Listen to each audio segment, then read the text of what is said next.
In today's video, I'm going to teach you how to transfer ownership of a Discord server. Whether you're handing over the reins to someone else or just stepping down from your responsibilities, understanding how to do this properly is important. So, let's jump right in. First, head over to the Discord website. If you're not already logged in, make sure you sign in with your credentials. Once you're logged in, you'll be greeted by your Discord homepage, which has all your chats and servers neatly lined up. Next, you'll want to open up Discord. Usually there's a button that says Open Discord. Simply click on that to access your account. This takes you directly to the main interface where you can see the servers you're part of on the left-hand side. Now, take a look at the right-hand side of your screen where your server list is. This is where you'll find the server that you need to transfer. Once you've located it, go ahead and select it by clicking on it. After clicking on your server, look towards the top of the server window. You'll notice an arrow pointing down next to the server name.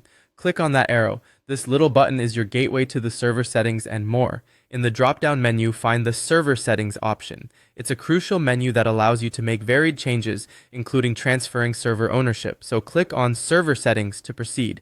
Inside the server settings, you'll see several options on the sidebar. Look for the Members section. Clicking on this will show you a list of all the members currently in your server. This is where ownership transfer takes place. Scroll through the member list and find the individual you want to transfer the ownership to. Ensure there's someone responsible, as they'll be managing the server from now on. Next to the name of the selected member, you'll see 3 dots. Click on these, and it will reveal some options. Among these options, there is one labeled Transfer Ownership. This is the one you want, so go ahead and click it.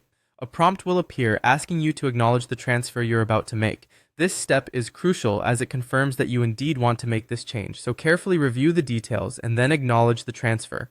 Finally, confirm by clicking on Transfer Ownership. At this point, you've successfully handed over the control of your Discord server to the new owner. It's always a good idea to communicate with them to ensure they're ready to take charge before making this change. And there you have it, a complete guide on transferring Discord server ownership.